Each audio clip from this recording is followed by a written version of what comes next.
1 ते 5 जूनच्या दरम्यानच 2000 या शेतकऱ्यांनी 23 ला लागवड केली, 20 महिन्याची ऊस झाली, अजून तोडलेले हे 50 एकर मी आहे ना, 50 एकर 265 आणि 86/032चा ऊस तिथे शिल्लक आहे.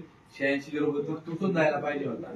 आता काही तुम्ही जर जाऊन पाहाल तर 15 जूनचे ऊस तुटून गेलेले आणि 1 जूनचा राहिलाय. म्हणजे तुम्ही 2 महिने त्याला विलंब लावला, कारखाना चालू होऊन ज्यावेळी तुटायला पाहिजे होतं. हे जे नियोजन बिघडले ते जाणीवपूर्वक बिघडले की ओव्हरलोड असल्यामुळे बिघडले? ओव्हरलोड काय, कारखान्याचं गाळ जवळपास 9,000 टनापर्यंत रोजचं चालू आहे, 8.5 ते 9,000 टनापर्यंत चालू आहे. आज अजिबात मीटिंग मध्ये मी देखील सांगितलं की जी ऊसतोड होती ते ऊसाचं पाचड देखील आलं नाही पाहिजे. ऊसाच्या सोबत डायरेक्ट तोडतात रपारप गाड्यांमध्ये भरलं जातं ट्रॅक्टरमध्ये, की ज्याच्यामुळे कारखान्याचा रिकव्हरी लॉस मोठ्या परिणाम होतो. जर हे पाचड जर ऊसाच्या सोबत आलं तर रिकव्हरी लॉस झाल्यामुळे याचा परिणाम शेतकऱ्यांच्या ऊसाच्या दरावर त्या ठिकाणी. तुम्ही आता म्हणले ऊसतोडीमध्ये अनियमितता आहे आणि काही लोकांचे ऊस नोंदणी नसलेले, नम्रात नसलेले, म्हणजे 1 जूनचे बाकी आहेत आणि 10 जूनची लागवडच्या आधी तोडले जातात, ते वशिलेवारी होतंय आणि अनियमितता झाल्याचे काही पुरावे तुमच्याकडे आहेत? गट ऑफिस मध्ये सगळे तुम्हाला मी सांगतो, तुम्ही कोणत्याही गट ऑफिसला जाऊ शकता.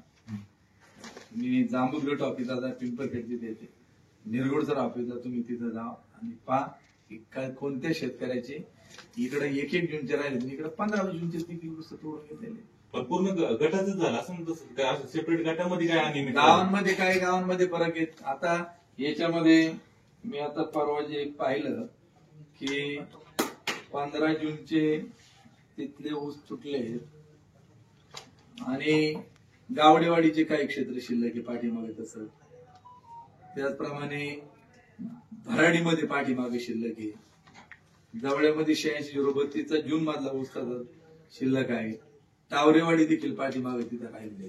अशा प्रकारे आणि बाकीचे तुम्ही 15 जून पर्यंत काय लोकांचे ऊस तोडले आणि सांगतात की त्यांना ते हार्वेस्टर तोडला, त्यांना हार्वेस्टर, बाकीचे हार्वेस्टर लावून घेत नाहीत. काल मी पिंपरखेडला व्हिजिट दिली, तिथे लोकांना विचारलं, ते म्हटले आम्हाला काय हार्वेस्टर विचारलं. तुम्ही आता म्हणले काही जण लांबून उसाचा जो बिगर नोंदीचा असतो आहे की तसं घडले आहे ना, मोठ्या प्रमाणामध्ये गाव तालुक्यातील शेतकऱ्यांवर अन्याय होतो, अन्याय मोठ्या प्रमाणामध्ये अन्याय होतो.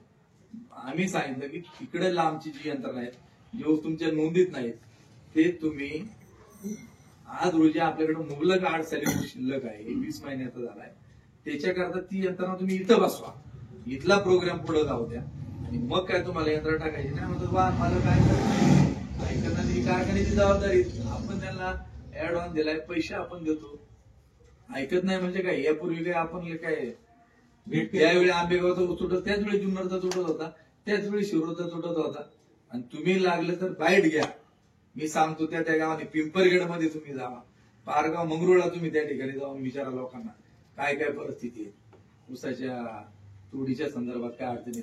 दुसरं तुम्हाला सांगतो, मी आता सकाळीच कवट्याला जाऊन ऑफिसला भेट दिली, बियाणं भीमाशंकरनी द्यायचं, खत भीमाशंकरनी द्यायची आणि ऊस पराग कारखाना तोडून येतो. एकाच जर हेडमास्टरच्या अंडर जर 2 कारखाने चालत असतील तर भीमाशंकरला कशाला खड्ड्यात घालता तुम्ही? ऊस बियाणं भीमाशंकर दिले, ऊस बियाणं भीमाशंकरने दिले, भीमाशंकरचे पैसे आहेत. किती महिन्यातला ऊस तोडताय ते? पुढचे पराग कारखान्याने तोडले, मी आता जाऊन पाहून आलो तिथं. पण किती महिन्याचा ऊस झाला? पुढचे त्यांचे 30 जून पर्यंत ऊस तोडून टाकले नेले त्यांनी आणि सांगतात लोक दम नाही काढत. लोक दम काढत नाही, पैसा भीमाशंकरचा आहे. पराग कारखाना ज्यांच्या मार्गदर्शनाखाली जातो तेच भीमाशंकर चालवतात. इकडच्या टोळ्यांचे मी मागे सांगितलं निवडणुकीच्या काळात, इकडचा ऍडव्हान्स घ्यायचा तिकडे तुम्ही टोळ्या देता. शेतकऱ्यांनी आम्ही पैसे रिटर्न दिले, उपकार करता का? भीमाशंकरचं नियोजन बिघडलंय, त्याचा फायदा खासगी कारखान्याला होणार, खासगी कारखान्याला चाललेला आहे. शेतकऱ्यांनी जर ठरवले परागला ऊस द्यायचा, भीमाशंकरला द्यायचा नाही, तर मग आपली काय हरकत? आमचं काय म्हणणं आहे तेव्हा? आमचं म्हणणं एकच आहे, कारण बियाण्याची कपात तशी होणारच आहे. परागनी द्यावं ना बेन,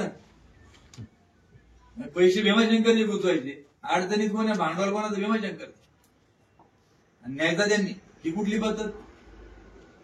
आमचं काय म्हणा, पण प्रश्न असा आहे ज्यावेळी विघ्नर आणि भीमाशंकरचा वाद चालू होता त्यावेळी त्यांच्या गाड्या तोडायला आपणच सगळे होतो. आमचा ऊस नेऊ नका, आमचा कारखाना वाचला पाहिजे, चालला पाहिजे चांगला. लोकांनी सहकार्य केलं, कारखाना चांगला चालला, म्हणून आज कारखाना आपला सुस्थितीत आहे. आज तिकडचे लोक म्हणतात विग्नरचाही भाव तोच आहे, भीमाशंकरचाही भाव तोच आहे, मग इकडे द्या नाही तर तिकडे द्या.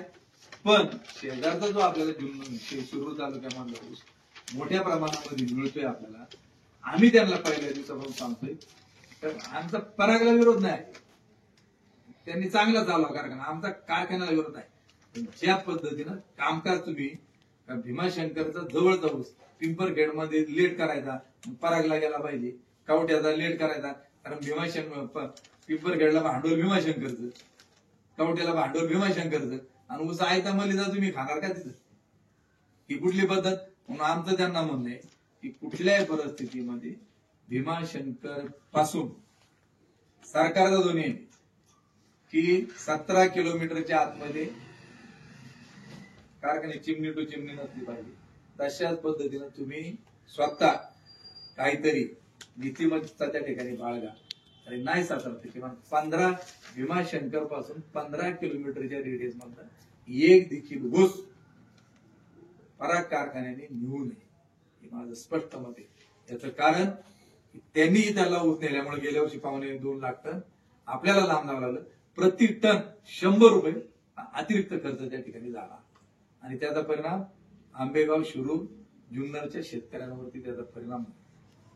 म्हणून त्यांनी हे बंद केलं पाहिजे.